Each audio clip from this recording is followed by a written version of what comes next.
My name is Dr. David Sumner. I'm a professor of journalism here at Ball State, and I'm coordinator of the magazine journalism major and program. Okay. Well, it was July 22nd last year. I mean, the obvious reaction is shock. It was just shock. You just think, oh, how am I going to deal with this? What does it mean? How is it going to shorten my lifespan? And I think you deal with shock over the first 3 or 4 weeks, and after that, as more information became available, and I got more information about the diagnosis, and I had the surgery. I actually had 2 surgeries, and everything looked like it was turning out pretty well. And I still face chemotherapy, and I'm done with that. But my attitude returned to normal. I feel pretty happy and optimistic, and feel like I'm over the initial shock and just getting on with life. Yeah. Well, this kind of goes off what you talked about a little bit, but what did your doctors tell you, like, what your treatment process was going to be like? Well, male and female breast cancer are very similar in many ways in terms of how it occurs, the causes, diagnosis, and everything. But one of the major differences is with men's, because obviously the breast is smaller, they just do a mastectomy right away. Rarely do they do a lumpectomy, and so that's what he did. 4 days later, in fact, he scheduled it.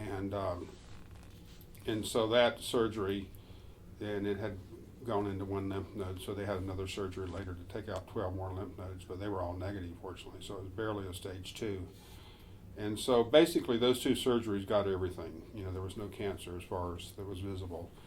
And so they told me there would be 16 chemotherapy treatments going over about 4 months, and 30 radiation treatments. And so, and it was all designed to be preventative, to prevent it from coming back. And so that's what I've been doing. I finished the chemotherapy, and now I'm starting the radiation treatments in a couple of weeks. Yeah. Well, for me, it was remarkably good, positive, and the doctor was even amazed that I have had no fatigue, no nausea. I haven't missed any classes due to being sick, either from chemo or from, I haven't been sick, period, or missed any classes all year. And so I've done very well with it. It hasn't really affected me. Except in the beginning, the first couple of them, there was a little bit of constipation and just a little nausea, but it didn't last very long. Yeah. What were your, surgeries like? Did those cause a lot of, pain afterwards or any side effects or anything? No, surgeries are very painless these days. They put you under, and you never know anything until you wake up, and not really. Yeah. The most difficult thing was the inconvenience of making the time to do it. Every week. I had to do it every week on Wednesday morning. It took up my whole Wednesday morning pretty much, and so it just cut into my time and schedule. But the treatment itself is pretty painless. And people, it was you're in this big room with about 15 lazy boy recliners like that, and at any given time there might be 10 or 12 other patients, and you're just sitting there. They're pumping this medicine into you. But I did email, I worked on class, I read. I didn't feel it or anything, so there was really no difficulty to it. Yeah. Oh, obviously my wife, she's just been wonderful.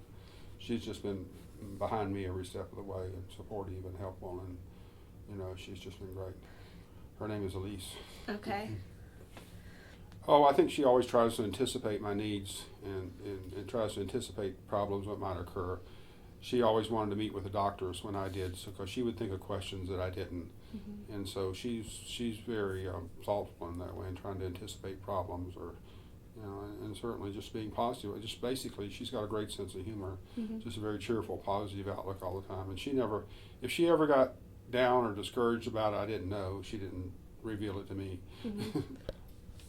Oh, we've always had a strong relationship. We've been happily married for 27 years, and I can't say it didn't improve it, because it's always been good to begin with. So I've been watching Michael Douglas, the actor who's had throat cancer, and he was in one of those cover stories, one of those issues of People I passed out today, and they asked him the same question, and he said, yes, well, it definitely realizes that, you have a lifespan, and, that you will die sometime, and, it makes you realize that life, you always knew this intellectually, that life is finite, and that you're going to die sometime, but it makes you more aware of that. My first thought was, well, I'm going to make it through 5 years, And I realized, well, probably, there's a good chance, 95% chance that I will. And, I'm probably hopefully going to live 10, 20 more years.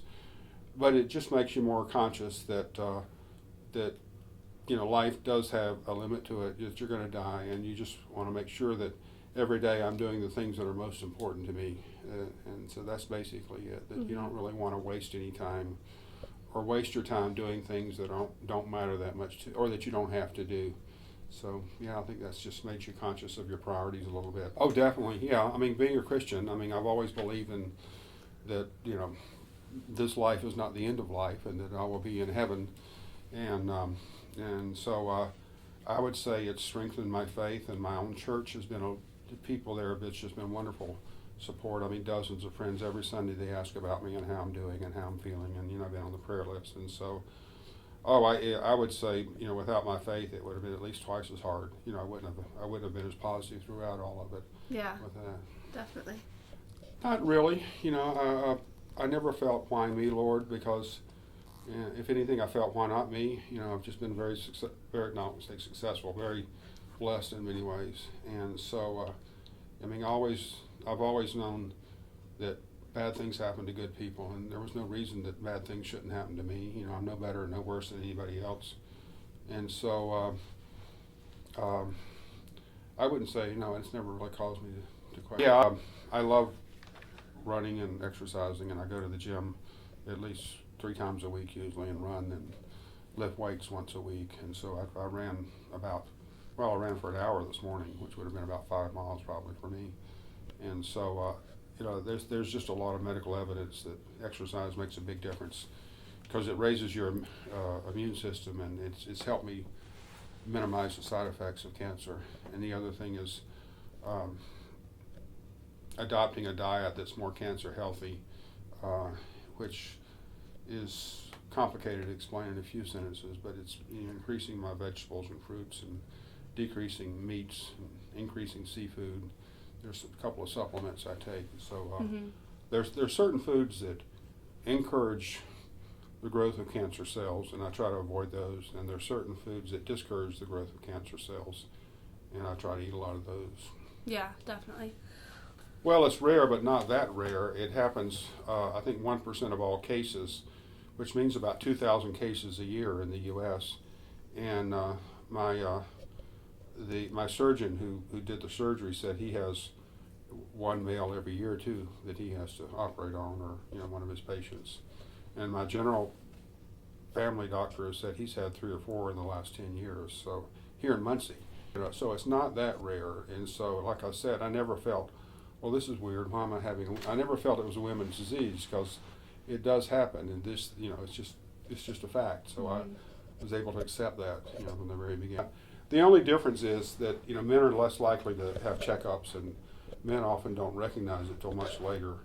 But I did notice there was a lump there, pretty early, and I noticed it fairly early, and I went right away to the doctor and had it removed. And, well, as I said, it just cut into my time, but it didn't really affect how I felt. I would come here most of them I had was on Wednesday, and I'd come on Wednesday afternoons and teach my class, and so it didn't really affect me. Even the rest of the day, I didn't feel any different. Yeah. The only effect, I'll tell you a couple of effects I had, was one of them, they would give, part of that was steroids, and I'm not sure the medical reasons I would get steroids. So the night after every chemotherapy, I couldn't go to sleep. I'd never go to sleep till midnight, because that was just one of the things that just caused you to stay awake. Another one, which I can show you, is it's caused my nails. See my nails? Mm-hmm. Yeah. It's caused, chemo causes the rapidly reproducing cells to die, and that's the cancer cells. But your hair is one of those that rapidly reproduce, and so that's why you lose your hair and your nails, and that's why it caused my nails to start dying.